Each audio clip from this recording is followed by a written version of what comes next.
Howdy. Tejas Smoke Depot wishes you well. Locally owned and operated, we have all sorts of tobacco products. Come take advantage of our sale on vapor products up to 50% off. Thanks for listening to us on The Doc Green Show on ABRN, RER, Facebook, or YouTube. We are located at 1639 West Highway 290 in Fredericksburg. Like us on Facebook, Tejas Smoke Depot in Fredericksburg, Texas. To the people of Texas, the Alamo is again under siege. Land Office Commissioner George P. Bush has brought in out-of-state planners to entirely change, and not for the better, the most iconic historical site in our state, the Alamo. Unless the people of Texas act now, this plan will be the end of the Alamo as we know it. In short, Commissioner Bush's plan will transform this sacred and hallowed battleground into a glass-enclosed 21st century Disney-style theme park. What's more, the world-famous 1836 battle is no longer to be the focus of the site. Even the very name is to be changed. It is to be known as the San Antonio de Valera Mission, not the Alamo. We cannot allow a second tragedy to befall the Alamo. Please go to savethealamo.us. That's savethealamo.us for information you will need to preserve this shrine of Texas freedom. This time, together, we Texans can, we must, and we will act in time to save the Alamo.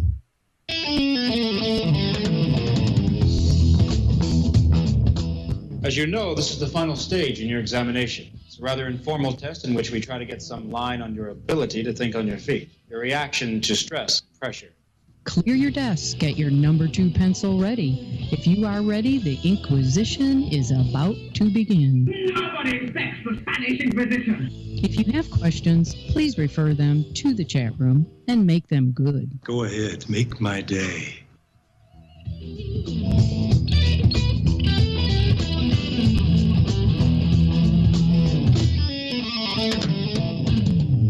You've got to ask yourself one question. Do I feel lucky? Well, do you, punk? Live from Housten, Texas, a man who calls it like he sees it, without the normal political correctness you may have grown comfortable with. It's time for the Texas Perspective on current news and events. This show is not for the faint of heart or easily offended. Chances are you will learn something and along the way get to hear some great music from bands you may have missed. The doctor is in, and he will see you now. Well, I guess we better get on with it. And the doctor is in. Glad to have all of you on the show today. Everybody out there in American Voice Radio Land. Everybody out there in Fredericksburg, Texas on 104.9 FM. And, of course, I'm looking in the chat room here. We have multiple chat rooms going, so I've tried to monitor them all. Vera in Wyoming. Of course, my alma mater, my wife and I are both from the southern eastern part of Wyoming. She's from Cheyenne. And glad to have all of you here. Of course, Jimmy out in Tampa, Florida. Everybody on Bank versus You TV, I salute you. Once again, remind everybody you can listen to this show using the TuneIn Radio app. That's right, TuneIn Radio app will get you this show anywhere. Doesn't matter where you are. You can pick it up that way, and we want you to do it while you're cruising around downtown. And if you're subscribed to my YouTube channel, same thing. You can go to the YouTube channel. You can get me 24/7 on YouTube. And, of course, we're live today. And if you're subscribed, it will give you a little bump to let you know that the doctor is in and that he is live. So we're glad to have all of you on the show today. There's an incredible amount of political stuff I would like to talk about. But today is that one day of the month when we talk about life, the universe, and everything, which means for Lynn Hughes, I'm sorry, Lynn, I cannot talk about Lovelorn today. I just can't do it. We're going to talk about life, the universe, and everything. It's a totally different deal. And Ted Holden is kind enough to come in here once a month to talk about these things. And I believe today we're going to discuss the Ganymede hypothesis. Is that right, Ted? Yes, that's correct. Is my voice level okay? Yeah, just, the closer you are to the mic, the better you sound. Okay. So stay close to that thing. And if it's too loud in your ears, turn it down over there on the amplifier. You got complete control of what's on your end of the deal. So glad to have all of you on the show today. And once again, we're live on Facebook. Micah up there in Grove, Oklahoma, one of my favorite people. Glad to have you on the show. We got Cutler Brogdon in there. And, of course, Cutler usually likes me to play a little rock and roll. I'll do the best that I can to make that happen. Please subscribe to my YouTube channel, though. Go there. And also the Amazing Doc Green show page on Facebook. I need you to like it, okay? Come over there and give me some likes because that helps me. It makes it easier for people to find the show. So I thank you. And, of course, Rodney's out there in Vegas, and he has checked in. He said he just got back from a big law enforcement deal, and he thinks he saw Amber out there. So we don't know. But, Vera, what town in Wyoming are you listening to? Chime that in there. I'd like to know. So, Ted Holden, we're going to talk about the Ganymede hypothesis, which I find absolutely fascinating. So go ahead and lay it on me. Okay. I've spoken about this twice in the past, and on my own little personal hobby shop website, I have which you can give out. Right. I have a link to the Doc Green shows, and that website is called bearfabrique.org. That's a bear, like a bear in the woods. And then the ordinary European word for factory with French spelling, F as in Frank, A-B-R-I-Q-U-E. Like you're going to fabricate something, right? Now, Germans and Russians would spell that F-A-B-R-I-K. French, F-A-B-R-I-Q-U-E. So this is French spelling, bearfabrique.org, B-E-A-R-F-A-B-R-I-Q-U-E.org. Okay, and like I said, there's links to several of the things that I've discussed in these shows, including links to, like a link to the question of recent Mars images, these MSL rover images, the thing called our Black Op manned space program. Yeah, and we are going to get our video facilities upgraded here where I can actually put those slides up and make them look good. We just haven't quite gotten that cool yet, but we're working on it.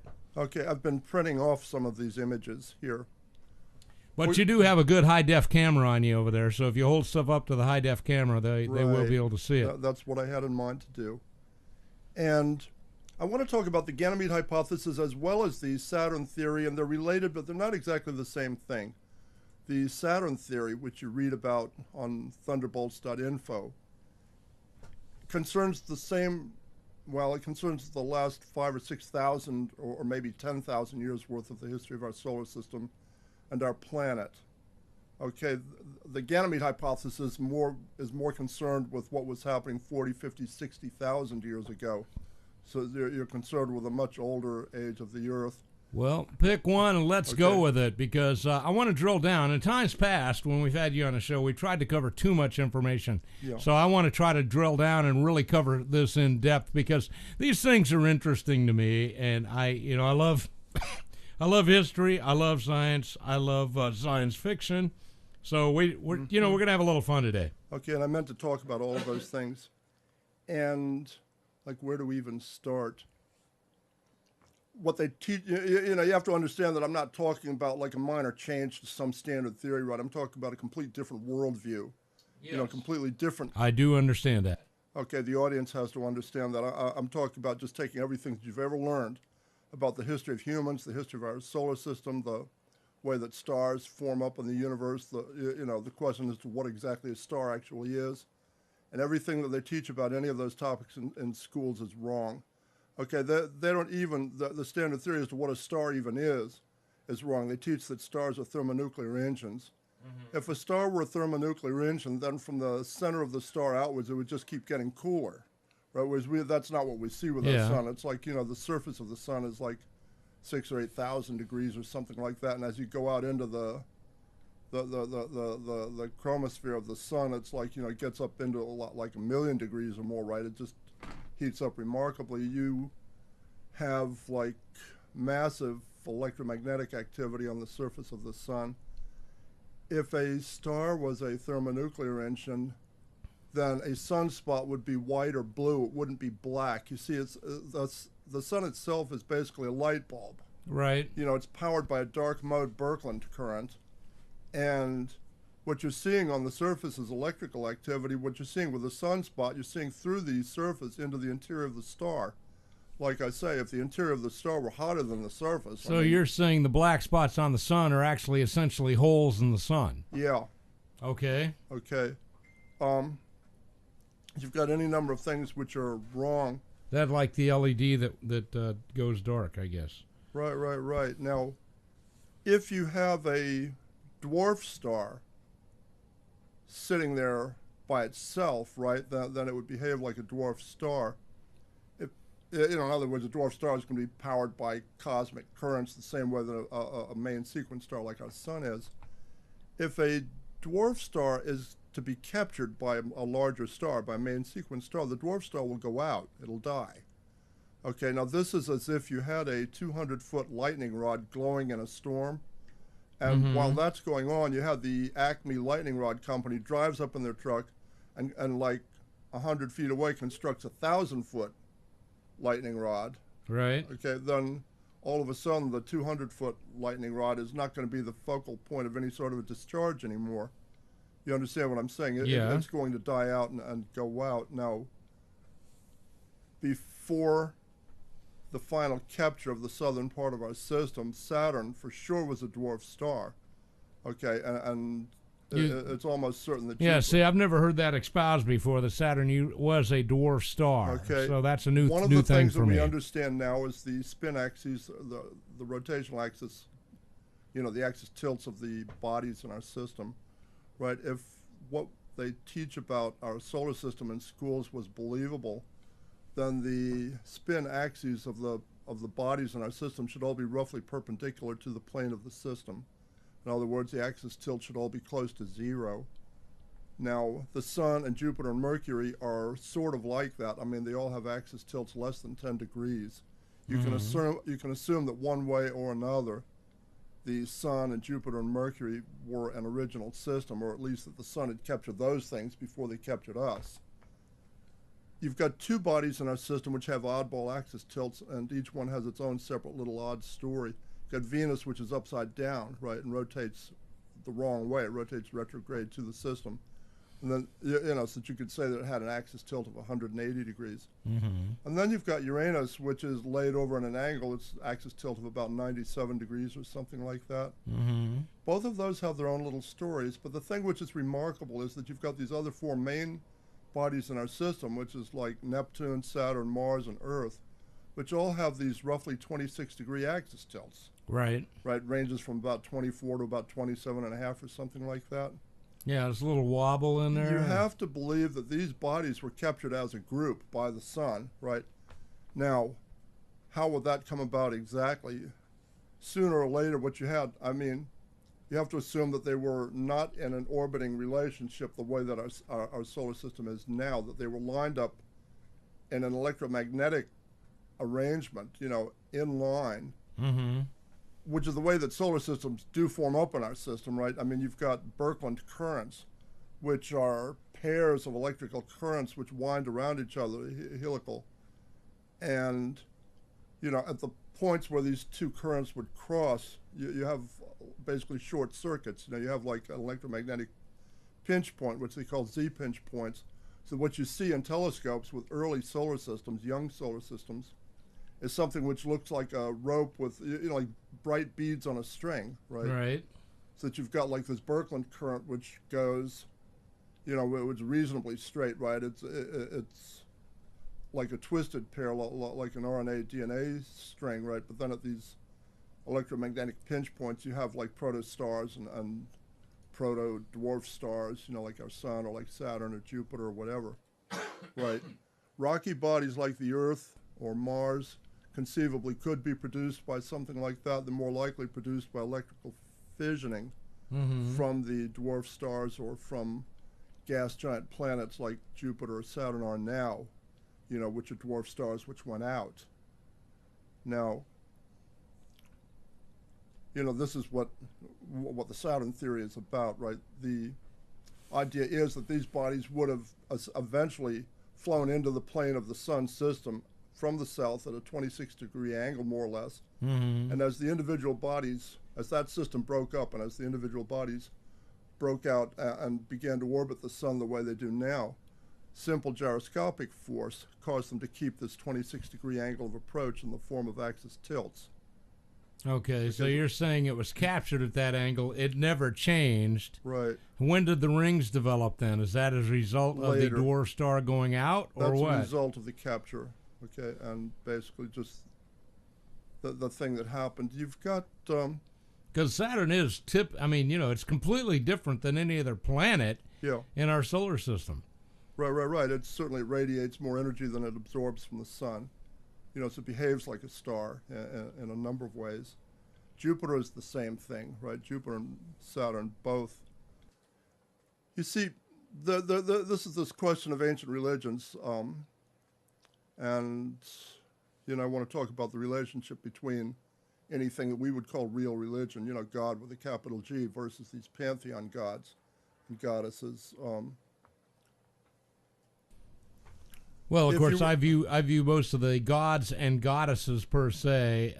In Greek mythology, I think that's probably the biggest collection of them. And of course, I view that exactly as that, as mythology, because it doesn't really work on any other level.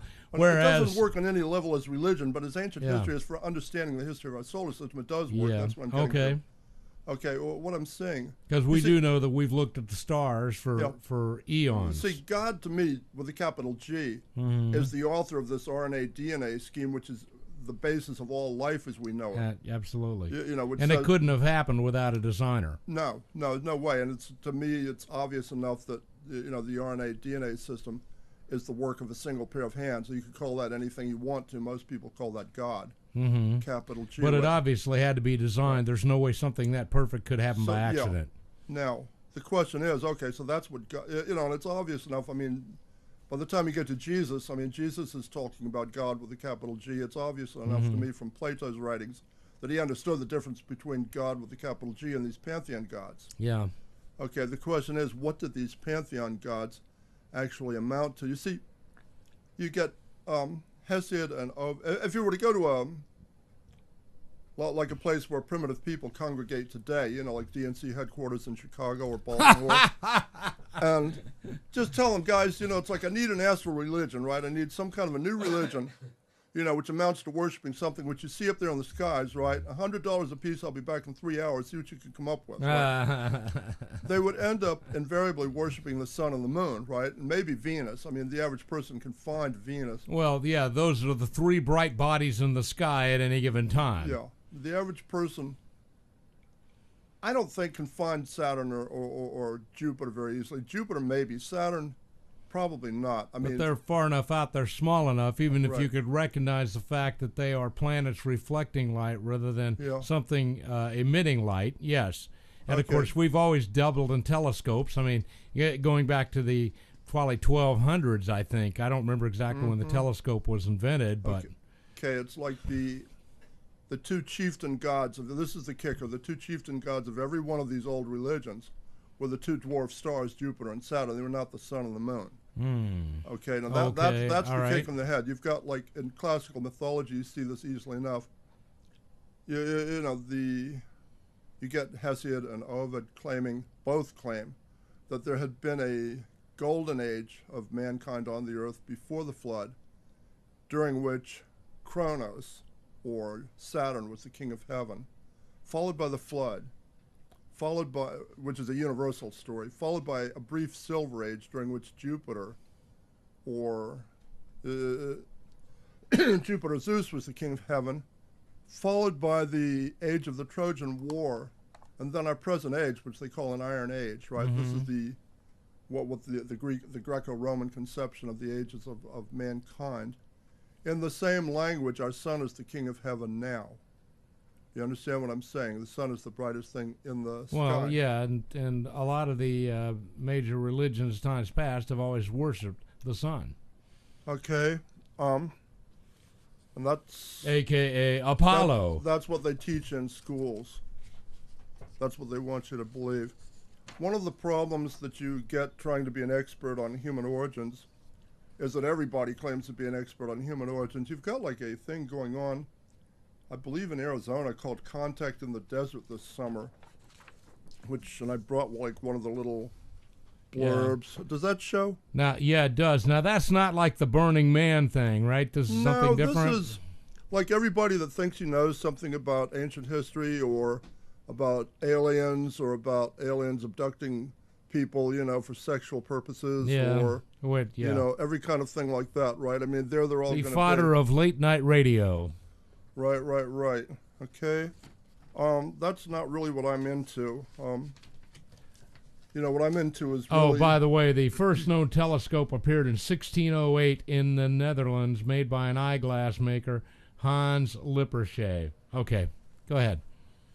I just wanted to bring that out because we're talking about looking at heavenly bodies here, so... Right. Did I have a pair of eyeglasses here somewhere? I thought I did. Not sure. Eyeglasses. Have not seen them.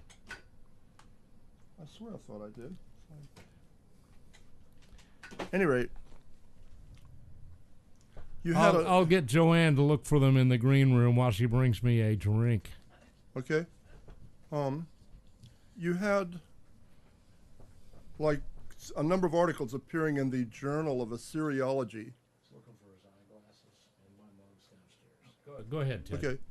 Appearing like in around 1907, 1910, you had a number of articles appearing in the Journal of Assyriology, which involves the study of ancient Assyria, Babylon, Sumer, and these states that you read about, you know, in the Bible, claiming that that essentially all of the names which were used for our present sun in the ancient Near East were names which had originally been used for Saturn and then got switched.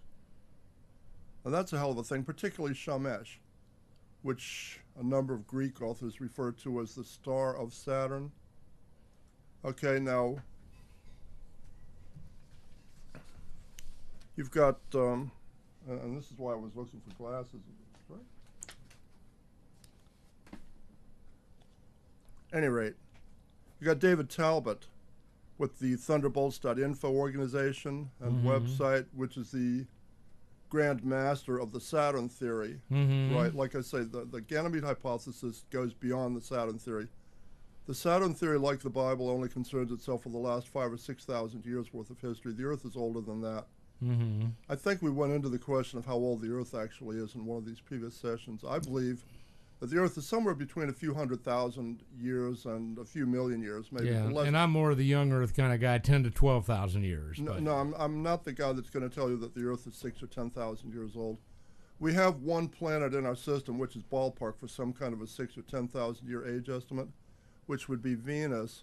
But Venus looks like that, right? Venus surface temperature is like 850 degrees, right? You've got like a 90 bar CO2 atmosphere. You know, like a 2-mile-an-hour wind would knock you over at the surface the same way that a wave knocks somebody over, even though the wave is not moving more than a couple of miles an hour. Okay, you've got like a massive thermal imbalance on Venus. It radiates a great deal more energy than it takes in from the sun, which makes no sense whatsoever if Venus was a planet which has been sitting there for 4 billion years. That's not what it is. It's a new planet which is simply not cooled off yet. Okay? You've got a massive upwards infrared flux, and everything that we know about Venus says it's a new planet. This gets into this thing of Immanuel Velikovsky's, who predicted that, you know, that they would find condensant heat on Venus, you know, like before they ever found it. It's in the book called Worlds in Collision in 1950. Okay. So this gets into this question of Saturn and what did the Saturnian system look like, right? Apparently Cutler's been doing a little bit of research on the Ganymede hypothesis. So there's no oxygen in space. How are they going to get to Earth? Well, I'm going to get to that. Okay, I prepared that. I knew you would. So I prepared that especially for you, Cutler. It's like, you know, you're going to just stick with us. We got 2 hours to go over that, and it's like, you know, we're going to do it. We're going in depth today, guys. This is going to be the most in-depth show we've done yet with Ted Holden. I will get to the question of how anybody. 3 minutes for this session? Okay. David Talbot is the person in charge of the Thunderbolts Info organization and the author of the Saturn myth and other treatises on the interpretation of ancient mythological literature. He describes the case for identifying a number of ancient chieftain god figures as the former dwarf star Saturn rather than as our present sun. Okay, it's like you've got, like, you can find thunderbolts.info, right? It's like, you've got a number of articles in the Journal of Assyriology talked about that. I mentioned that. And then you get to the question of the Egyptian gods Ra and Atum and Osiris and what they amounted to. Now, I've always thought Ra was the sun god. No. That's what they teach, right? That's what that's what they teach. So help me out. That's what they want you to believe. Ra is Saturn. Atum was Saturn. Osiris is Saturn. Really? Okay. Shamash for sure was Saturn. And we actually have pictures of these things. And what these pictures show is that Shamash basically was the prototype for this Muslim symbol, which basically most people take to be a crescent moon and a star inside the crescent moon. But if you think about that for just a little bit, that doesn't make sense in either way, right? It's like Islam doesn't make sense. Yeah, but I understand that. Go ahead. I understand that. I'm no friend of Islam. It's like talk about politics some other times, about science here.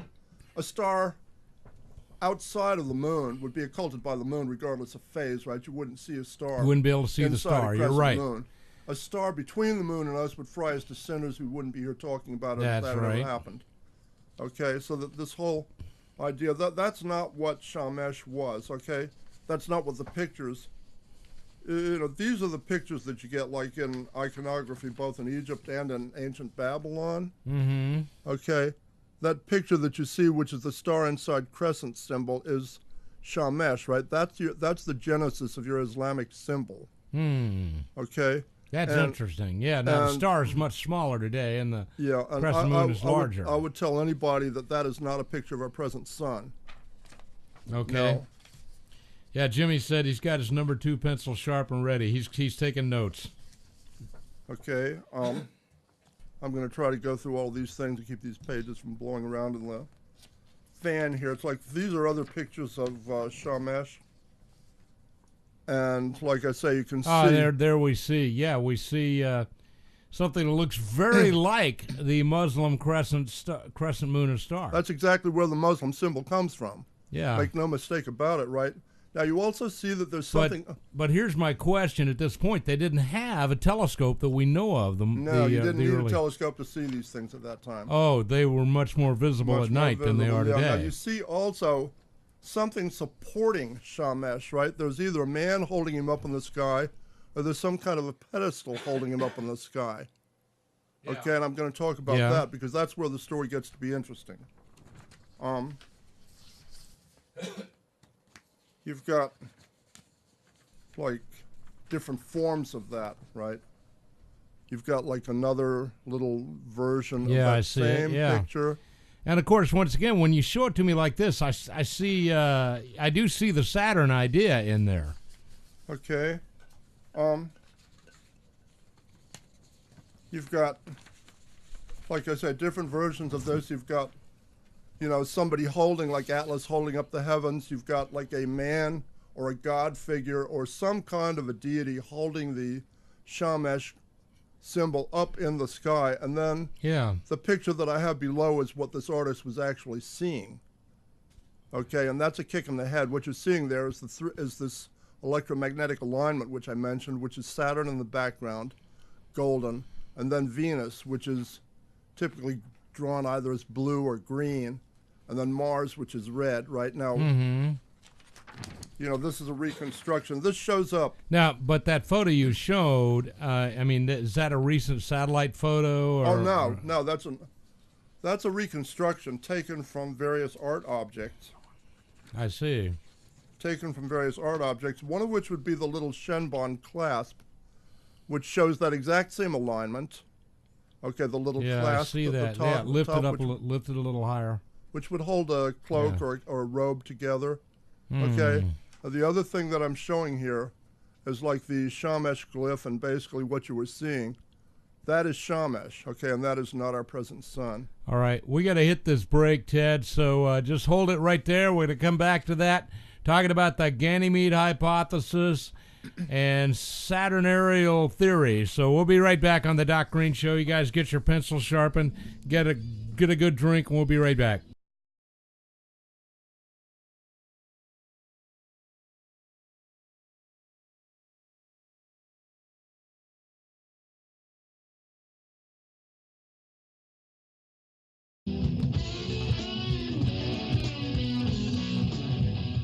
The The doctor is in. Oh, yeah, the doctor is in, and we got Ted Holden in. We're talking about life, the universe, and everything. That is part of an ongoing series that we do here. Now, this stuff, let's face it, this is thinking man stuff. This is not the average red meat that I typically throw out. This stuff requires some intellectual consideration. But that's why we bring Ted in, because we like to challenge ourselves, and we like to think about these things occasionally. So that's what we're doing. Please, you can type your notes into the chat room. The call-in number, as always, 855-355-1955. And we're drilling down today primarily on the Ganymede hypothesis, and you were demonstrating how some of the older religious symbols very much resemble Saturn as opposed to what we've always thought was the sun. So carry on, Ted Holden. Okay, like I say, you've got the question of... Oh, and let's also mention, for those of you that are driving around, listening to this on TuneIn Radio or listening on AM or FM, you can't see these images. These are going to be posted on your website, Ted? Okay, again, bearfabrique.org. Bear like a bear in the woods, B-E-A-R. And then the ordinary European word for factory, fabrique, like you're going to fabricate something. Like I'm going to fabricate a bear. French spelling, Fabrique.org. So B-E-A-R. So Bear Fabrique. We're manufacturing bears. Bear fabrication. Yeah, Bear Fabrique. Bear factory, like where the bears work, you know. All right, go ahead. Okay. We were talking about Saturn and a couple of the ancient Near Eastern gods who represented Saturn, and which most schools would tell you represented the sun. Most schools would tell you that Atum and Re and Osiris and Shamash were sun gods. And that's not exactly the case. I mean, these were Saturn gods. These were not sun gods as we understand it. The ancients regarded Saturn as the best sun, or the first sun. Okay, you've got Shamash. So the picture of Shamash doesn't look like our present sun at all. That's the basis for that Islamic symbol, which looks like a the crescent moon and a star. That's actually what they were seeing, right? That's a picture of Shamash, and then next to it is a picture of what the artists were actually seeing. So you got Saturn there, the kind of gold color. You got Venus, the blue-green, and Mars in red. Right. So they would have saw this when the planets were somewhat aligned. Right, and then you have art objects like the little Shenbond clasp up there, which basically are top left corner, which are representations of this same configuration, right? Golden for Saturn, and then blue or green, and oftentimes green, more often than not. And when the system was pulled apart a little bit so that you saw Venus more than anything else, then they described it as being green. You've got Dr. E.A. Wallace Budge, who is basically the person who authored most of the books that you find, particularly on Amazon or on Kindle formatted, about ancient Egyptian literature, who has provided many of these details, right? I mean, they began to have a handle on hieroglyphics in the middle of the 1800s, right? Now, you know the story about Napoleon Bonaparte and Joseph Smith, right? No, that sounds very interesting. Okay, it's like... For one thing, I didn't think about the fact that they were contemporaries. No, well, yeah, they were. It's like... But you see, Joseph Smith thought he had something nobody could ever call him on. You know, he figured that like the best... You're talking about Joseph Smith, the founder of the Mormon religion. Of the LDS Church, yeah.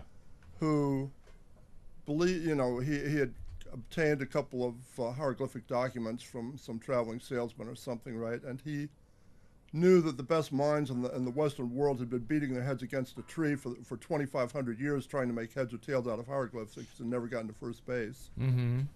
Okay, so he figured... Before the Rosetta Stone. Yeah, so he was going to claim that he had used prophecy stones to translate these two hieroglyphic documents into a couple of the holy books of the LDS Church, and little did he know that Napoleon Bonaparte had been over there to Egypt and brought this Rosetta Stone back with a story written in hieratic writing and hieroglyphics and in Greek, right? And... 30 years later, European scholars had a pretty good handle on hieroglyphics, right? And they got hold of at least one of those books, you know, these documents that Joseph Smith was working from. They said he didn't get the first word of it right.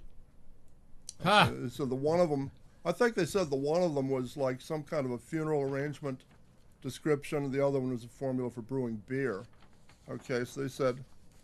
Which is proof that God loves us. It proves that most people don't care about theology. Okay, that's really what that proves. Okay. When the electromagnetic arrangement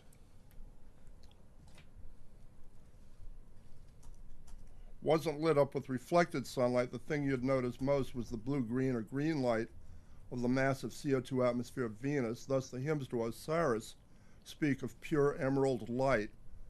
This is from Dr. Budge's Book of the Dead, the Egyptian Book of the Dead, page 253. Becometh green through thee the earth in triumph before the hand of Nebuchadnezzar. Page 10, right, golden of limbs, blue of head, emerald upon both of his sides. Page 250, thou hast come with thy splendors, and thou hast made heaven and earth bright with thy rays of pure emerald light. You know, we don't have anything in our sky today which, you know, sheds emerald light on the earth, right? No. Now, this guy's talking about something which we've never seen. You know, so in other words, you know, this is what I mean when I say that, like, you know, I mean, I believe you can read the stories of the New Testament in any version of the Bible. It doesn't really matter because Jesus lived in the same age of the world that we live in. Right. You know, he saw the same things when he walked out the door, right? When you talk about Adam or Noah, no. You know, you've got to understand that, like, when one of those guys walked out the door and looked up into the sky, he didn't see the same things that we see. This stuff I had not given thought to. Right. Now, excuse me. What I want to talk about, like as I get to that in a minute, right? It's like you've got images which show this Saturnian configuration with this crescent of reflected light being held up by something or other, which is a pillar. Yeah, once again, and I've seen this image before. Okay, now this thing which is holding the crescent star thing up is basically a pyramid or a mountain of light. Okay, this is the the thing which Egyptians called Shu, or the pillar of Shu, or the Jed column. Excuse me, I'm sorry.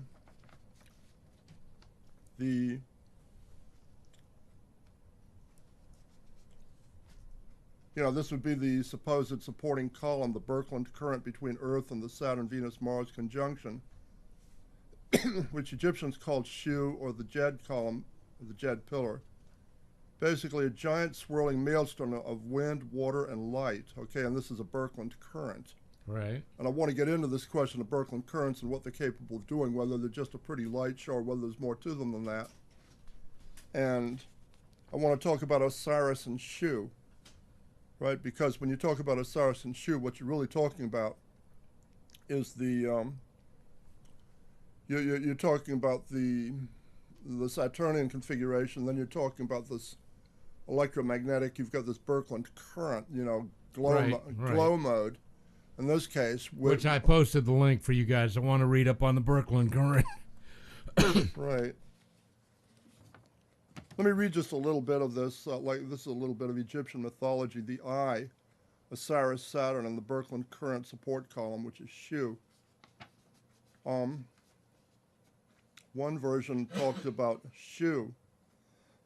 He was also believed to hold up Nut, the sky goddess, and his daughter above the sun, his son, the earth god Geb. Without Shu holding the two apart, the Egyptians believed that there would be no area in which to create the life they saw around them. The Egyptians believed that there was also pillars to help Shu lift up the sky. So that you're talking about like this man that you saw in the picture, or the god form that you saw in the picture of Shamash holding up the Saturnian crescent formation. That's the ancient Birkeland current, which Egyptians called a Jed pillar or Jed column, or they called Shu, or the pillars of Shu. Right? It says Shu was the god of light and air and as such personified the wind of the earth's atmosphere, Like I say, it would also involve a maelstrom, a swirling maelstrom of air and water and light. As the god of light, he illuminated the primordial darkness and marked the separation between day and night, between the world of the living and the world of the dead. As the god of air, he represented the space between the earth and the heavens and gave the breath of life to all living creatures. Okay. Or personified the wind and light of the Birkeland current maelstrom. Right. I've got some other pictures of Shu here. And these all come from pyramid walls. Okay, yeah. Yeah, and it shows you, the same basic figure. Right. And then sometimes you get this column formation, or you get a star on top of the column formation, right?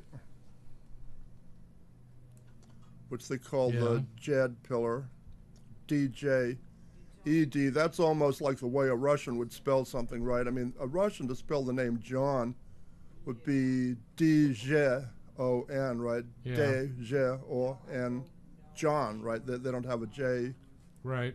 You know, they consider that a diphthong. Same thing in Hebrew. Right.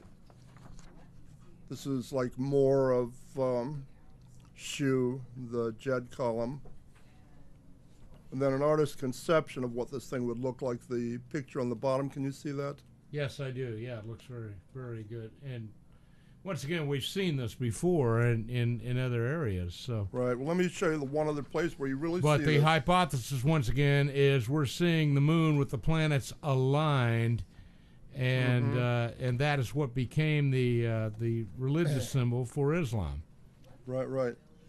Like I say, it's a Saturn symbol. It's not a moon symbol. Okay, Saturn, you know, it's not a moon god. It's a Saturn And god. see, and I always thought it was the moon god, and you're pointing that out differently. Okay, so. now this is, of all the places that you could look for Egyptian iconography, this would be the most common. You open up your wallet and take out a dollar bill, Doc. Yeah. And you've got an eye, which represents Osiris, and then the pyramid represents Shu. Okay, the pyramid represents this Birkeland current, you know, this swirling maelstrom of air and water and light. Yeah. And a glow, not an arc mode current. You know, Birkeland currents have 3 or 4 modes, right? You know, they have like arc mode, which is what you get with an arc welder. Right. They have a glow mode, which is plasma physics phenomena, like a fluorescent light bulb, okay, or like any kind of a thing, you know, which doesn't involve fire or heat but produces light. Okay, and then you've got like a dark mode, which would be the Birkeland current, which powers our sun now. Okay, but this is the most major picture Fascinating, that you see. yeah.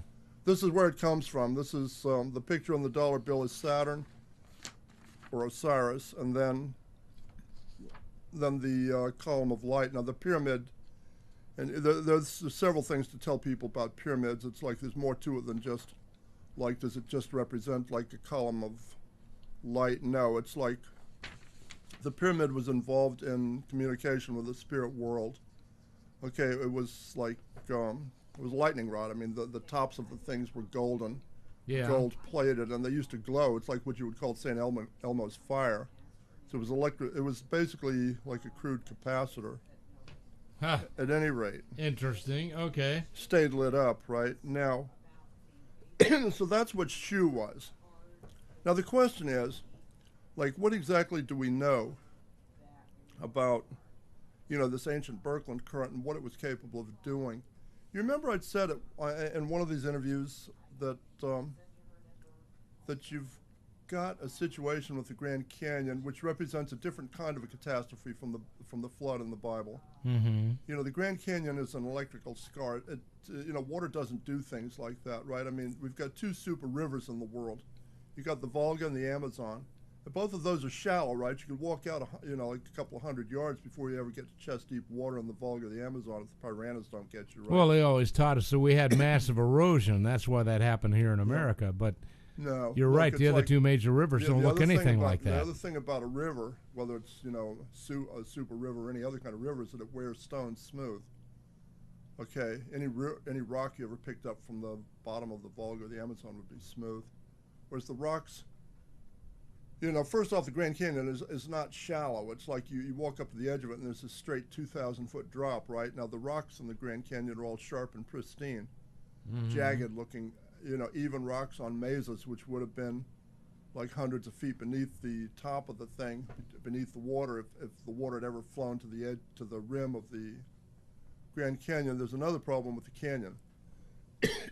You know, there should be, like where the Colorado River used to empty into the Pacific Ocean, there should be like a gigantic pile of debris, you know, all the material that was taken out of the canyon. It's not there. It's just plain missing. Right? The Grand Canyon is never thought about that. This is interesting. The Grand Canyon was created by an electrical arc discharge between the Earth and some other large body, probably Mars.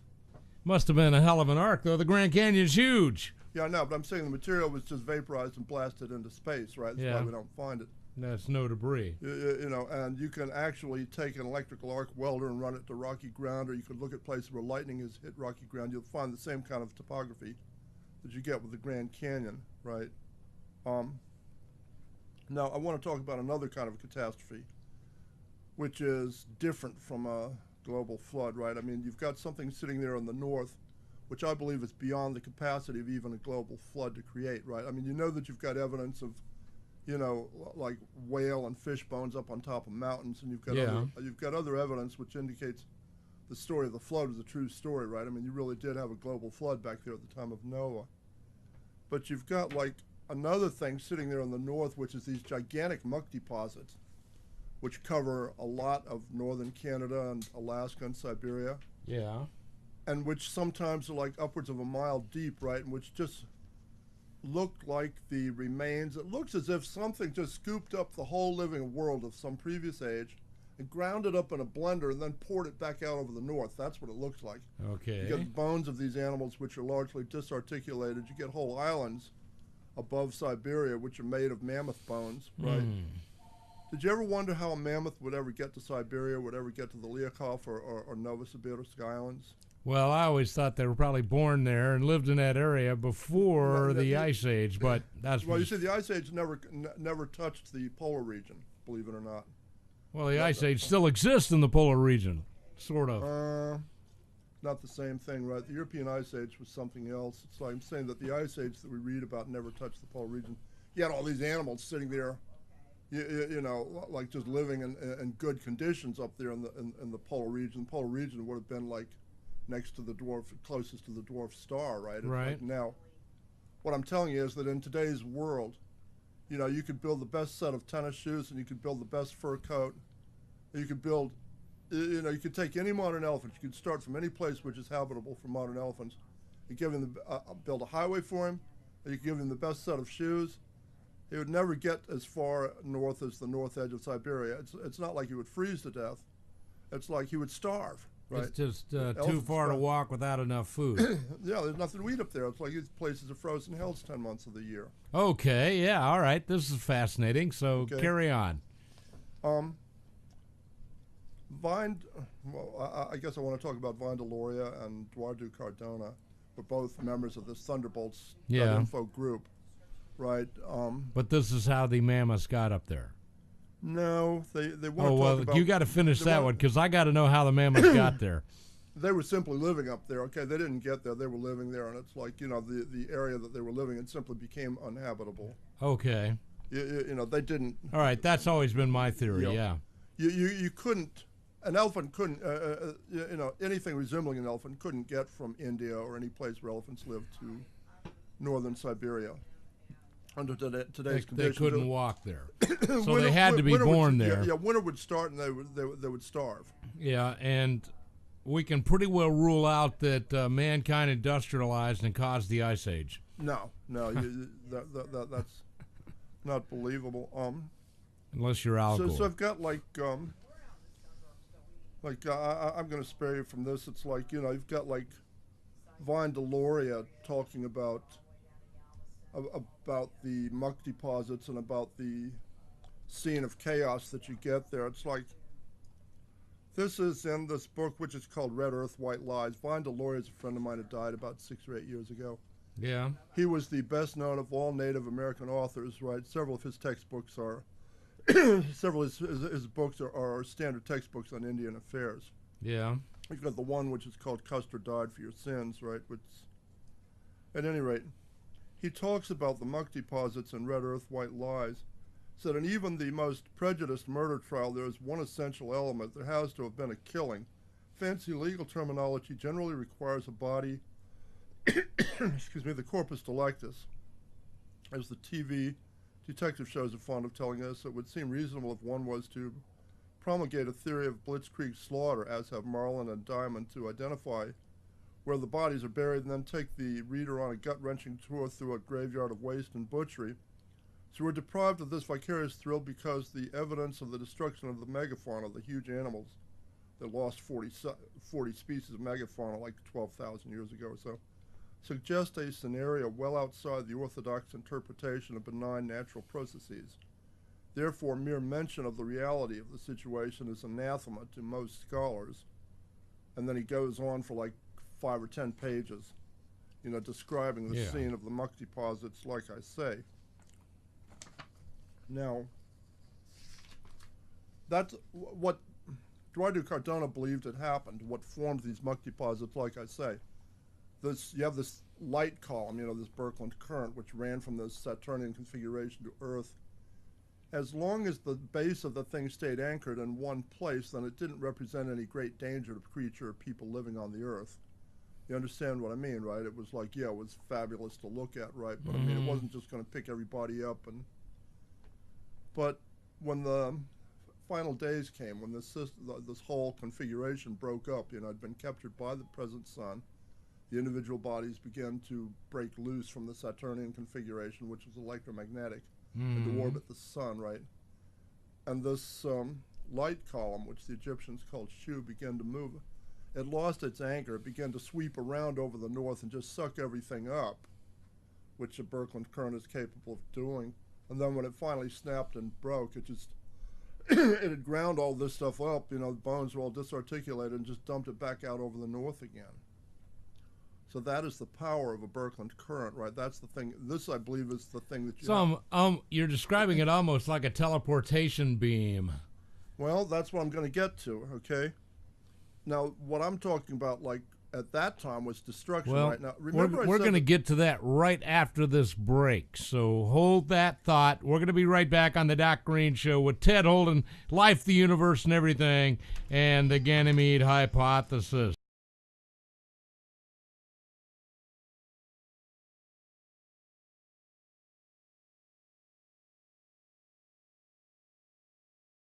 Ted Holden's in. Yeah, we're talking about cerebral stuff today. There's stuff for you to think about.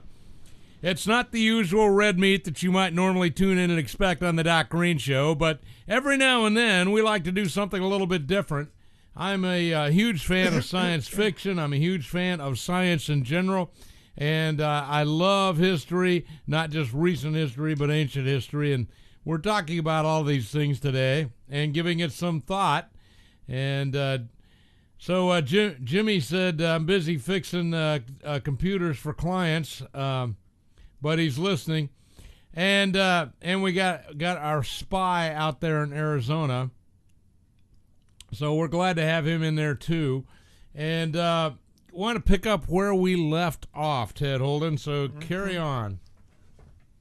Up until we left off, I'd been talking about the Saturn theory, pretty much, not the Ganymede hypothesis. And I want to talk about Ganymede. Okay, Ganymede is it's the largest of Jupiter's moons. You've got 4 large moons around Jupiter.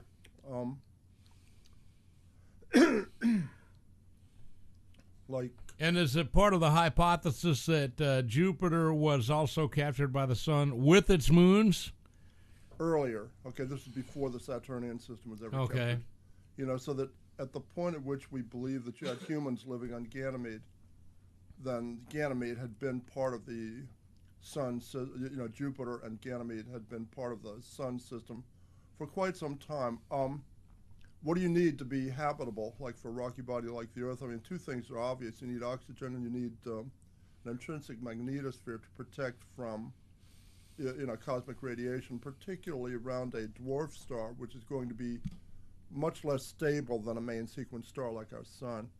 Okay, the only two bodies that have these things, meaningfully, are the Earth and Ganymede. Mars would have had an intrinsic magnetosphere in past ages, but he got blasted out of it, right? It's like, whatever happened to Mars, basically, they lost the intrinsic magnetosphere.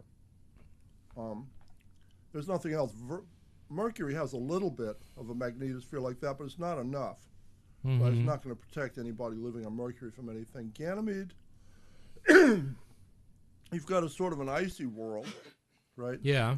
And you've got a couple of things that you need to explain. You need to explain this intrinsic magnetosphere. You also need to explain the ultra-low moment of inertia, the fact that, some largely disproportionate amount of the mass of Ganymede is concentrated towards the center, so that what they normally teach is that Ganymede has a 600-kilometer deep outer mantle of salt water, to try to provide something light on the near the surface, right? Right. And then also to provide the conductivity that you would need to create an intrinsic magnetosphere as a dynamo effect, but that doesn't really work for a number of reasons, right? It's not big enough for any sort of a dynamo effect like that. Now, the other question says that if our own intrinsic magnetosphere were being created by a dynamo effect of any sort, it wouldn't weaken, it would be continually topped off.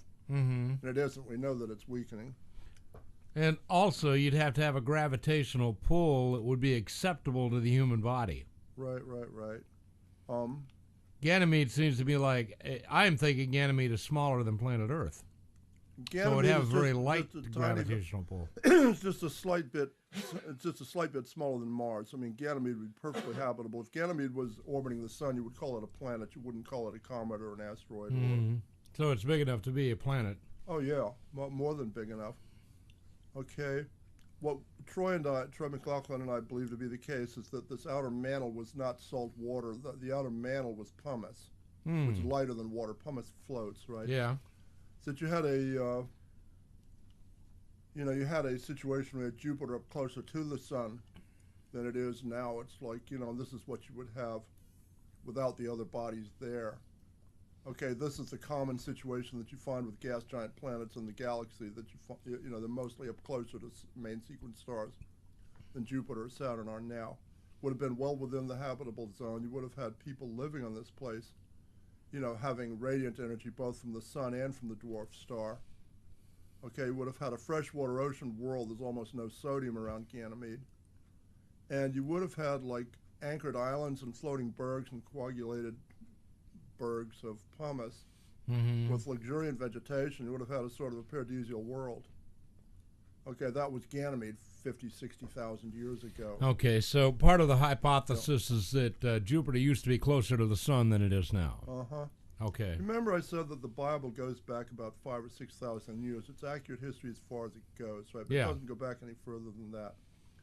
You've got a question about the humans that were here before Adam and Eve, right? And it's like Adam and Eve are completely, culturally, as far as culture and technology, they're different from what came before.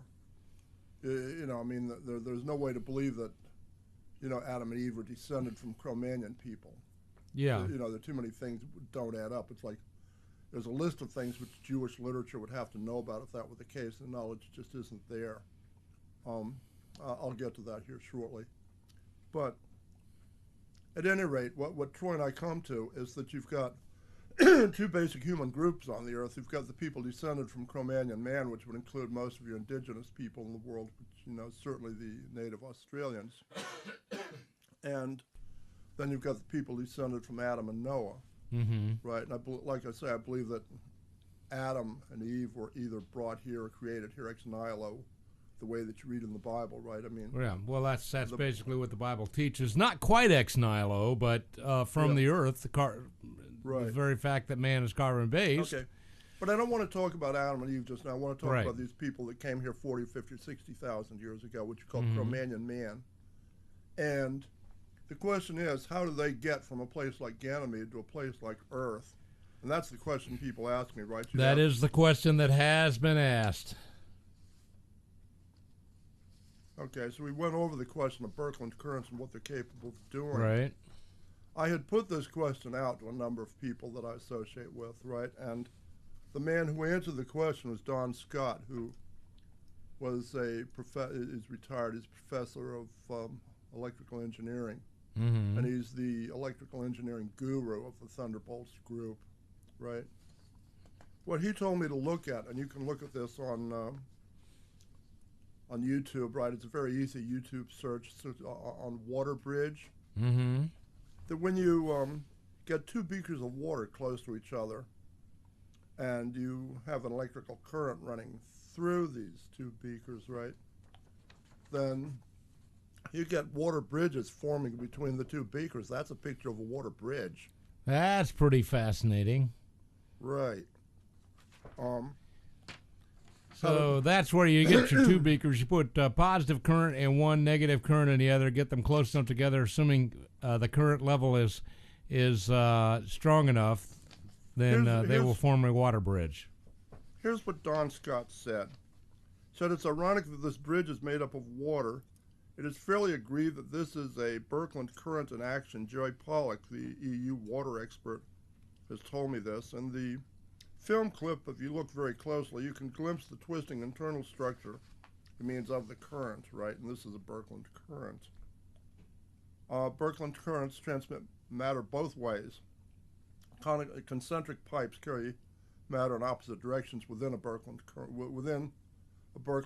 or within something like this water bridge, right? You're going to get a water bridge with gaps of air and water, right? And you know what had happened. Remember, I said that eventually the Saturnian system flew into the plane of the Sun system from the south. Yeah.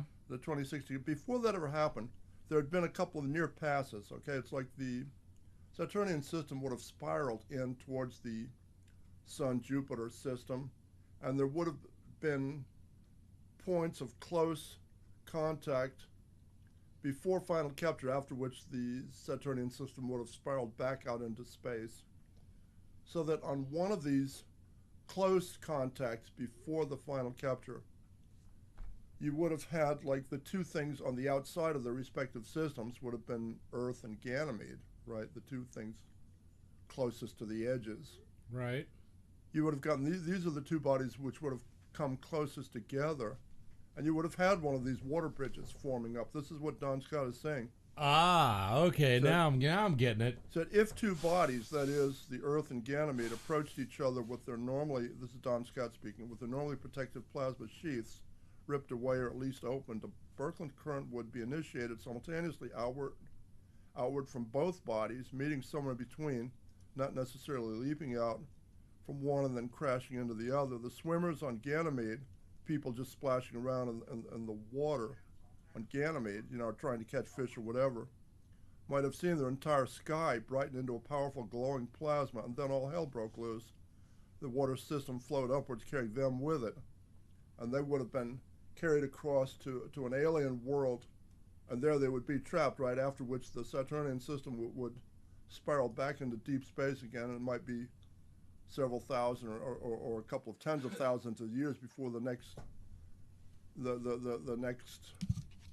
near cycle the next or near approach like that. Yeah. Now,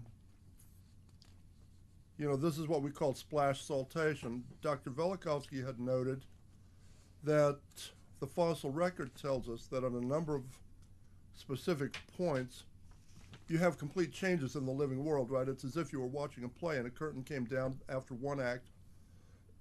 And when the curtain comes up again, you're seeing a completely different cast of characters, right? How's that going to happen? I believe this is the way that this could have happened more than one time in the past ages, particularly this thing that you call the Cambrian explosion, where within an extremely short space of time, you know, you start off having nothing but very primitive creatures on the Earth, sponges and whatnot. Right. And then in a very short space of time. Since I think we both agree that evolution does not work. No, evolution is a bunch of BS. I mean, that's just junk science. Yeah. You remember I said that like the simplest one-celled animal on the face of the Earth is more complicated. Very complex. It's more complicated than anything man has ever built, right? Yes. And that doesn't just happen. No, and in spite of all of our efforts to create life, we have still failed. No. So you get somebody wanting to talk about evolution, I mean, you know, it's fine. It's like, you know, I just want you to go to, Home Depot or something, buy some material and produce a cat or mouse for me, you know.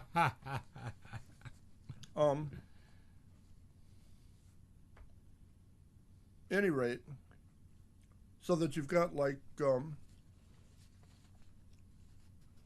you've got reasons to believe that humans cannot conceivably have arisen on this planet, particularly given what this planet would have looked like 40, 50, 60,000 years ago. Would have been very dark. It would have had a deep purple world, sort of a permanent twilight. It wouldn't have been like pitch black at all times. We would have been able to see, but not easily, right? Yeah.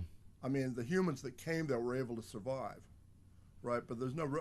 Well, and even the Bible talks about the fact that the earth was void and without light. Right, and that Adam and Eve were created at the point in time, or at which Saturn lit up, at which for a period of 2 or 3 or 4,000 years you had like this golden age before the flood, right?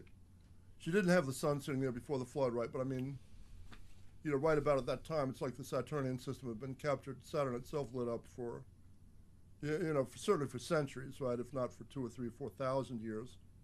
And then you have the flood, the breakup of the system. You have the flood, then the Silver Age, and then the age of the Trojan War and the Jewish prophets, and then our modern age of the world, right? Okay. As they call an Iron Age. I'm following you. The old creatures of the earth all had these huge eyes, particularly hominids like the Neanderthal, particularly creatures like the tarsiers and the owl monkeys and the little lemurs and whatnot, with the really large eyes, capable of seeing in a very dark environment. Humans have these relatively the smallest eyes that you find amongst advanced types of animals right now. There's no reasonable way to believe that humans could have evolved or could have been created for this planet. We're not adapted to this planet. Any kind of a creature has to be adapted to his home world, right? Now, whether he's created or whether he's evolved from something else. All right, that could explain why I feel strange here, but go ahead. Right. That was the question of how you would get from, that's the Ganymede hypothesis. That's how you'd get from Ganymede. Okay, well, I see your point. Right. I wanted to talk about religion. I wanted to talk about human groups, okay? The Ganymede hypothesis and what it does for the question of religion. And you've got two big problems that most people have with Christianity in particular, right, but with religions in general. You've got the problem of evil in the world, which is a philosophical problem, which I'm not going to try to answer for everybody here. And then you've got the question of science fiction and the space age, right? The stuff that we see in movies all the time. Right. Okay, and I mean, you know that you've lost it with Hollywood, California when you find yourself rooting for the villains in all their stupid movies. Yeah. True. Rooting for Daniel Day-Lewis all the way in Gangs of New York, right? Rooting for Harrison Ford in Ender's Game. I mean, I don't patronize. Of course, whenever I watch something like that, which is rare, but when I do, I have to suspend disbelief. I mean, it's because if you start trying to look at any of that stuff in a rational fashion, it just doesn't even really work. Right. There's a natural evolutionary bias in all science fiction. It's like, if you really believe in evolution, right, you would have to believe that any other living world that you ever found out there would be totally different from ours. It would have evolved separately. It would have some would have some other basis than RNA, DNA. You would have completely... And all of the space aliens ever created don't make any sense at all. You've got this cafe scene in Star Wars where you get these creatures whose morphology is limited only by the writer's imagination, right? What we actually find up there is much more like what a Christian would anticipate, and this is the hell of it, right? If Christians can simply get out of this modality of thinking that the whole universe had to have started 6,000 years ago, right, then the future is open, right? I mean, the future of space, and this is why they're not talking about what they're actually finding up there any more than they are, right? It messes their minds. Yeah. Because they expected to find, like evidence of aliens or something like that out there. You've got those MSL images which show indigenous humans and small animals like we've seen all our lives, right? You got the one little squirrel image that's gone viral. This is a real NASA image from Mars. You type get on Google or YouTube, type in squirrel on Mars. There he is, right? Or something that certainly looks like one. Okay, you've seen that picture. I mean, that's either... I have seen it, yes. That's either a little ground squirrel or a gopher or something. It's some kind of a little, you've got the It looks like a little critter, no question about it. You've got the little red-orange woolly bullies, yeah. Which like little small foxes or weasels or something, right? You've got the one image that shows the little weasel, whatever he is, trying to figure out whether he should be chewing on the wiring harness of the rover. Very close-up picture. And, of course, we know animals in general are always attracted to electrical wiring because they can sense the vibration. Right. Now, in the case of the Ganymede hypothesis, then you've got something which could be the final nail in the coffin of the theory of evolution. It's like what you've got is, you've got a double living world sitting here like 60,000 years ago. You've got the Saturnian living world, which has got dinosaurs and hominids with these huge eyes, right? And you've got the creatures of the old creatures of the Earth. And then sitting there far enough away that it may as well be 50 light years away, you've got like this aquatic living world, which is the living world of Ganymede, and humans who are basically aquatic mammals. We've gone over that, right? And this is the question of like breathing and all of these other aquatic adaptations. Like the only reason they can't teach chimpanzees and gorillas to speak English is just, like voluntary control over breathing. We take that for granted. That's something which comes from living in water, right? Mm-hmm. If you can't control your breathing, you can't live in water, right? But nonetheless, it's like, apes and monkeys don't have that. They can teach chimpanzees and gorillas deaf signs perfectly well. And at least one of the gorillas that they've taught deaf signs, which is named Coco, has on several occasions taken human IQ tests and checked out, with scores from like 75 to about 90. Okay, that's adequate for an awful lot of the jobs in the world. Okay, in fact, that compares favorably with a nation like Somalia, which is 99% Muslim and which average IQ is 68, which is 2 points below what you call mental retardation. Yeah. And you know that Barack Obama... Or about the IQ of my sergeant when I was in the military, but I digress. Yeah, okay. Barack Obama was actually, prioritizing immigration from Somalia. Well, that's because he was trying to destroy the United States. There was a plan there, and that was to bring in enough foreign Muslims to destroy the United States. Not just foreign Muslims, but like retarded foreign Muslims. And you can go out on, Google or whatever, just do a search on Minneapolis. Yeah. Retarded Somalis, right? I mean, there it all is. It's just a world of grief, right? But no doubt. In fact, Minneapolis Somalis have gotten in a lot of trouble of late, and we talked about that on the show. Mm-hmm. Like I say, you've got, and I had this other thing printed out. I don't know how much of that we could go over here, but it's like you've got questions of hominids and of Cro-Magnon man and what all of that amounted to. Hominids were not related to other than by similar design, right? And you still have like what you call taxonomic charts, which basically show a tree-like structure to the living world. Mm-hmm. And evolutionists basically will always hand that to you as a proof of evolution. Yeah, right. That's not what I see when I look at taxonomic charts. What taxonomic charts look to me like is like what a software developer would call object-oriented development, object-oriented design, and an object-oriented programming system.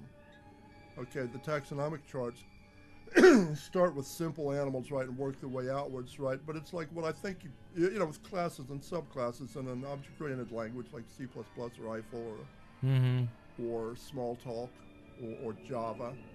Then you've got a base class, right, and then you've got subclasses. A class is like a description document for a particular...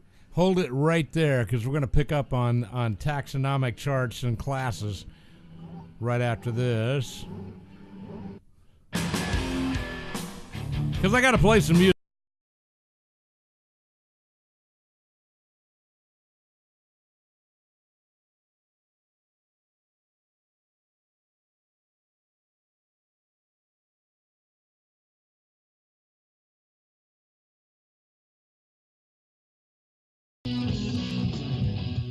The doctor is in. Oh, yeah, the doctor's in. We're having a lot of fun today. Today is the second Thursday of the month when we have Ted Holden in, and we discuss alternate theories of the life of, the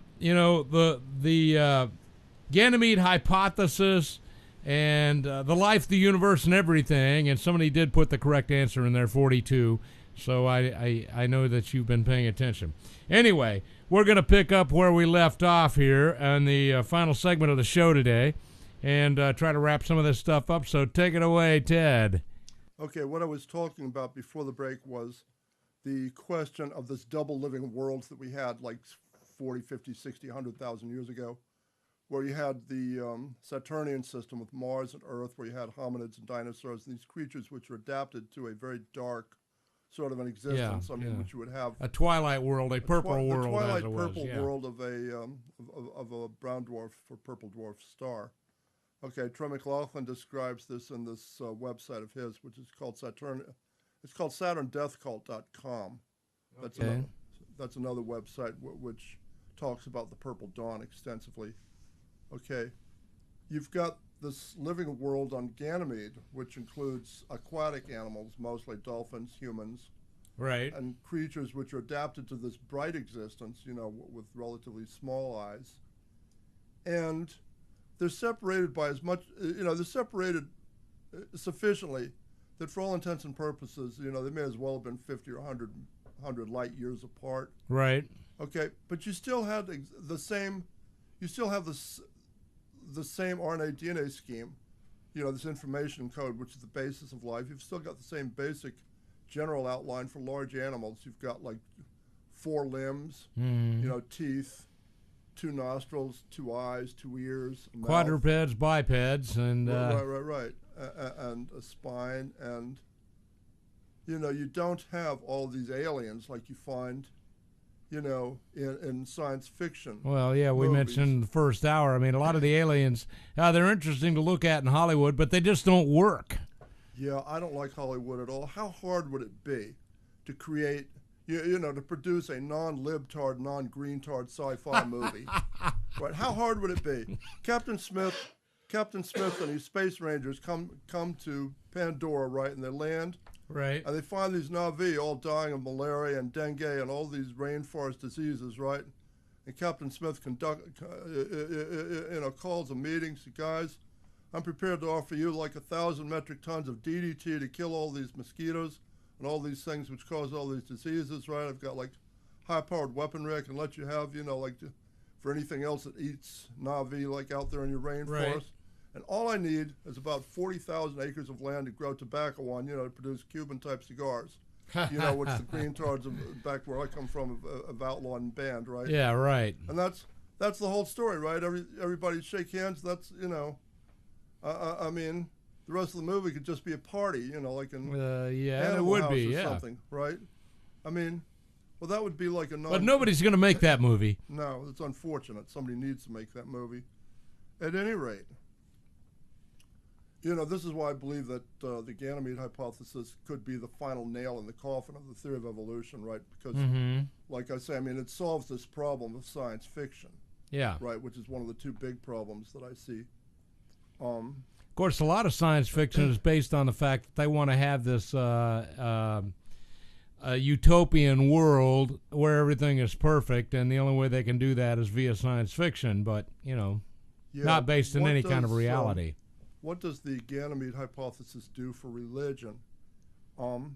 Ideally, if you're trying to find or pick a religion for yourself, you would like certain minimal conditions. You would like the religion that you choose to not be capable of serving as a philosophical cornerstone or basis for racism or for slavery or for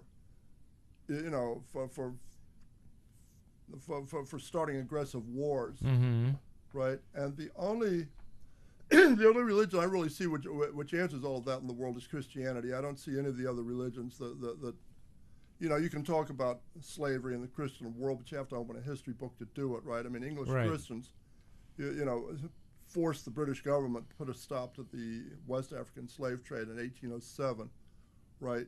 The Muslim world, you can still buy slaves today, right? I mean, it's simply slavery is still alive and well at this moment, even in Houston, Texas. Right. You don't have to open a history book. You can just open up the newspaper to the classified section under S for slaves, right, or under W for women, since they're just slaves in the Muslim world too. Yes, but Muslims and black Africans still enslave people.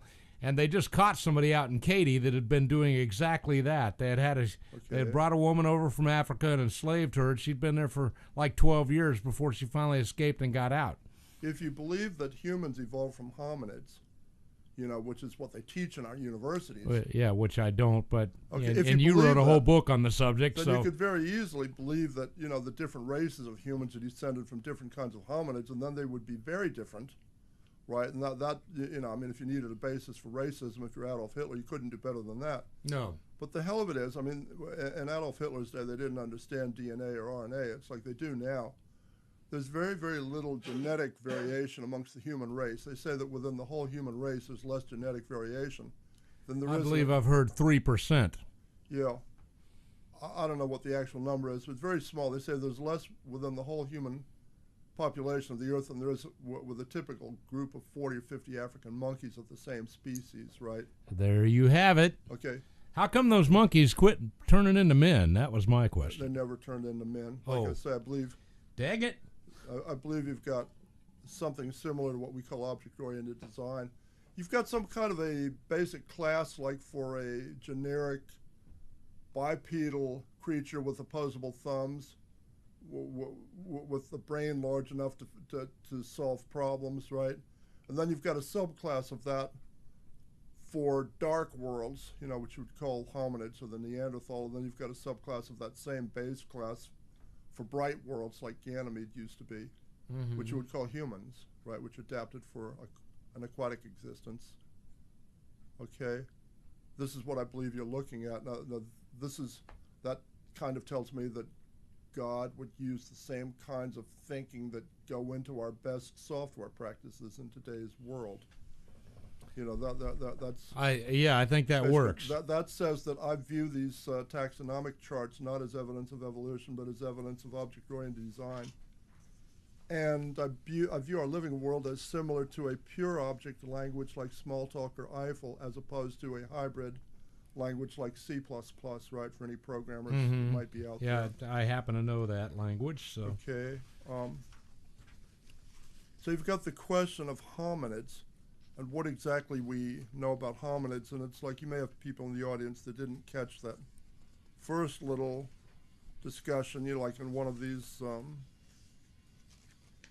Yeah, and by the way, guys, the previous shows where we've talked about this are all up on YouTube. So if you want to go back and catch the beginning shows and then move forward, assuming you find this stuff interesting, which I do, and that's why we're talking about it, because these things have merit, and we should talk about them. What Troy in my book describes, I mean, as far as humans are concerned, we come to the conclusion that there are two.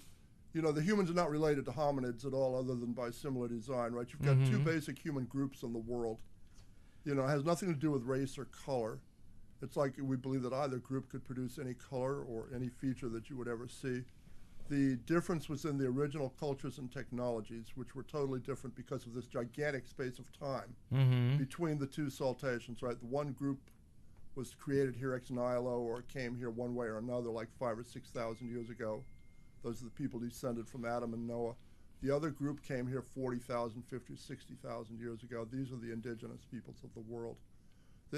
Any two humans, male and female, can interbreed, right? Well, yes, because as long as they're human, it works. Genetically, they're all close enough to, for government work, right? I mean, genetically, humans you can't breed between human and monkeys. They're different kind. They're different DNA. It does not work. Right. There's no way to believe that Adam and Eve and the people described in Genesis are descended from Cro-Magnon people. The difference in culture is just too great, right? It's like there's a list of things that Jewish literature would have to know about. The signature weapon of all Cro-Magnon people was the atlatl, the spear thrower, which the Aztecs were still using against the Spaniards, which us Australian Aboriginals are using today to kill kangaroos, right, for food. That's because it was a very effective weapon, easily manufactured, didn't require a lot of specialized tools. So the atlatl, even to this day, exists on the Earth and is still used. This was the signature weapon of Cro-Magnon people, but the the people descended from Adam and Eve never heard of it, right? It's like, I mean, the weapons of the Bible are the sword, the spear, the sling, and the bow, and that's it. Mm-hmm. Right? You find the word javelin maybe 4 or 5 times in the Bible, and that's all that there is, right? It's like, no Western people, none of the second group knows anything about. Oh, the Bible was very big on swords and spears. Those are the primary weapons you find listed, and the sling, of course. Bows. Eventually, they got into archery, right? It's like there's other things, right? There's the question of a Stone Age. There was never any kind of a Stone Age, stone tools amongst the people, the children of Genesis, right? It's like, the people of Genesis. Well, a lot of people think after Noah, they actually entered into the Bronze Age. No, the Bronze Age was prior to that. It's like, the people of Genesis were metal technology people from day one. Okay. This is Genesis 4, I believe. It talks about Tubal-Cain. Yeah, thank you. Yes, that's. I was trying to grasp that in my mind. Yes. Right. You've got other things. They talk about the fact that he was a metallurgist. Having to deal with hominids on a regular basis. Okay, the people descended from Cro-Magnon stock have oral traditions which talk about dealing with dinosaurs and hominids. There's only 2 mentions in Western literature of hominids, okay, which I've ever heard of. You've got the thing which you find in the Iliad where they talk about the Greek heroes fighting the beast men in the mountains, right, which could easily be leftover Neanderthals, just a few. You've got Flavius Josephus, who talks about the giants associated with the Amorites when the Israelites were fighting with the Amorites. And he described them as being just shocking to the sight and frightening to listen to, right? I mean, those are hominids. Those would be... Indicated they were probably, 11 or 12 feet tall. Similar to what we would call a Bigfoot, if Bigfoot actually exists. Yeah. I'm glad I don't have to put money on that one. Okay. I had a friend that spent his entire life looking for Bigfoot. If I had to put money on it, I would bet that Lloyd Pye was right and that the Bigfoot actually does exist. But that would be like forced arrest, right? I mean, it would be if I had to put my friend had Monster Investigative Services. Right. He was looking for Bigfoot. They were using all the modern technology, but unfortunately never panned out. Right. There's one overwhelming thing which Cro-Magnon man would have to have if you wanted to believe that there was any kind of a continuum between Cro-Magnon man and the people of Genesis, and that would be the wheel. Okay? As far as I know, there's no group of indigenous people in the world or people descended from Cro-Magnon man who ever had wheels for transportation. Now the question is, that really flummoxed the Spaniards. When they got here to America and to Mexico, they were blown away. They said, how could it possibly be that we've got this highly advanced civilization, and we've got temples and pyramids, and all these giant buildings, and we don't have wheels, right? Well, if your ancestors had just been living in water for the last 40 or 100,000 years, then the idea of a wheel might never occur to you. That, I think, is probably the answer. Well, that's interesting. In the Bible, it doesn't really talk about it, but it indicates that early on the Hebrews did have the wheel. The Hebrews were descended from Adam. Right? Yes. Now, you've got the question of the Bible and Cro-Magnon man. You have to read between the lines in the Bible. The Bible treats Cro-Magnon people as non-people, right? It's like, where did Cain's wife come from, right? Who was Cain worried about killing him when supposedly he and Adam and Eve are the only 3 humans on the planet right now? Yes. You'll get you're right. He did say that anyone that meets me might kill me. These are all leftover Cro-Magnons that you're talking about. You'll get hardcore, Christian, people that think that they're experts on, Bible scholars, right, who will say, well, they must be talking about worrying about Adam and Eve having other children. That's really grasping at straws. I mean, Adam and Eve could simply tell any other children that they ever had, not to mess with Cain, right? That's not hard. You don't need to like put a tattoo on the guy's forehead or something. Well, I believe the mark of Cain was skin color. And I know I can get in deep trouble talking about that, but look, I got to look at this stuff with an analytical mind, and that's the only thing that makes any sense. Okay. Like I say, I believe you've got these two basic human groups, right, which are separate by culture and by technology. Genetically they're the same. Either group can produce any color or any feature that you would ever see. I believe that the original Cro-Magnon people, the people that came from Ganymede probably were dark-skinned, probably looked like Dravidians or like the Australian Aborigines or like the people that you find in these Pacific Islands from one place to the other. They don't look like Africans exactly. I mean, the people of Africa, you've got the story of like of Ham and Canaan in the Bible, which might account for, the people of Africa looking the way that they do simply because of a mutation which you would have had at the time of the flood with all of the radiation unleashed on the earth at the time of the flood that might have caused something like that. I don't really regard any of that as important. You understand what I'm saying? In other words, I would agree. Christianity cannot be used as a basis for racism or indeed not.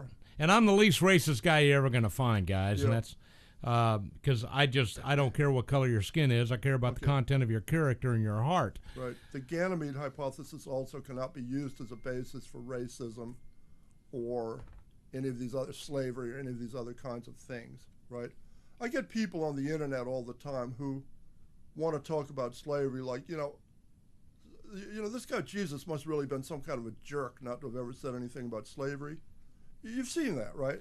Well, I've never seen that kind of discussion taking place, but let's face it, back then, when you took over a people, the kindest thing you could do was to enslave them, as opposed to just utterly wiping them out and killing every man, woman, and child. Let me tell you. So slavery was actually a more of a human aspect to it. Let me tell you my answer to that. Okay. Okay. What I tell them is, that the kind of evil slavery that we picture today is a Muslim invention. Right. Okay, that didn't exist in Bible times. In Bible times, slavery was just another job description. It's what low information voters did for a living. Now, this is what I asked them.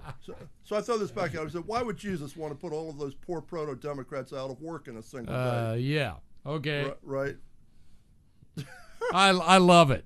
I love it. Is that good? That's really good. Proto-Democrats. I love that.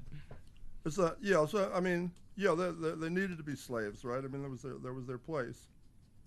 At any rate, those are the differences between Cro-Magnon man and the people of Genesis. Now, when you start talking, I got to recognize Rod. Rod said when it comes to the Americas, we rely on the Book of Mormon, which is another testament of Christ, and not interfering per se with the Bible. But we'll get that in there.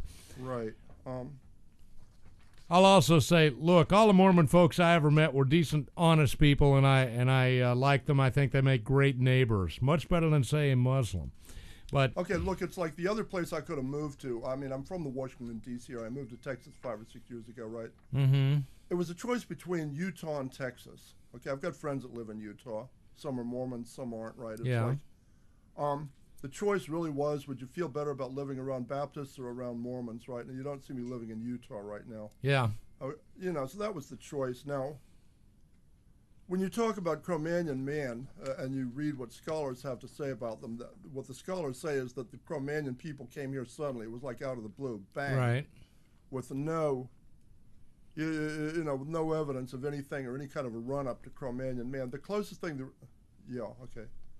closest thing there is to like an evolutionist description of how Cro-Magnon man would have gotten here is Danny Vendramini's, right? Danny Vendramini believes that predation by Neanderthals drove more gracile hominids into a fast process of evolution into Cro-Magnon man. That doesn't work because all of the evidence says that Cro-Magnon man arrives on the scene, bang, pow, with all of these fancy tools, all of these fancy weapons, all of this fancy artwork, which Neanderthals and no kind of hominid ever had. And if any hominid had ever developed into Cro-Magnon man, then there would be some kind of a run-up to this stuff. You've got artwork in these caves in France, right, which is as good as a Picasso. Pablo Picasso said that the artwork. Gosh, Pablo Picasso could have painted that. That's what he said. He said it's as good as anything which is being done in the 20th century. Okay, no hominid ever had anything beyond just trying to like paint around their own hands, right? The Neanderthals never had anything like that. Neanderthal skulls don't look like human skulls at all, right? It's like you've got, and this is another thing that's completely wrong. You've got skulls like this. You can see these are well Neanderthal skulls, right? Half the time. Looks a lot like a great ape to me, but that's a Neanderthal skull is a very good matchup for an ape's profile. It's a very bad matchup for a human profile. And when they draw Neanderthal skeletons, when they try to reconstruct Neanderthal skeletons, they often have them looking down at their feet so as to look as if their faces were flat, like they don't have snouts. Right. Okay. Now, the scientists of the late 1800s had a better conception of what a Neanderthal looked like. This is Pierre Boule's reconstruction of Neanderthal. But in recent times, the Neanderthal has become a poster child for Kumbaya religion, right? Yeah, when I look at that guy, I said, man, I think I saw him at a convenience store on the south side. Yeah, we're all pretty much alike, right? This is the way this is the normal picture of a Neanderthal that you see in a science book in your college course, right? That's what they tell us the Neanderthal looked like. That is not what a Neanderthal looked like. That does not match up with anything that we know about Neanderthals at all. Here's what we actually know about Neanderthals. We know the DNA is halfway between ours and that of chimpanzee. Okay, that eliminates any possibility whatsoever of humans being descended from Neanderthals. The skull was a good match for an ape's profile. There are no Neanderthal needles, right? Right. Cro-Magnon needles are common. Early human needles are common. Nobody's ever found the first Neanderthal needle because a creature with a 6-inch long Ice Age fur coat simply doesn't require needles. Okay, they have real footprints for Neanderthals and more ape-like than human. The rib cages are conical, like the rib cages of the primates, to make room for this gigantic upper body musculature. You know, human rib cages are cylindrical; they're not conical. We got to leave it right there, Ted Holden. I want to thank you guys for being on the show today. I apologize to some of you. I know that's a little deeper than we normally get. We'll be back tomorrow with our Freedom Friday show, guys. But check that out and be sure to go to his website. Thanks.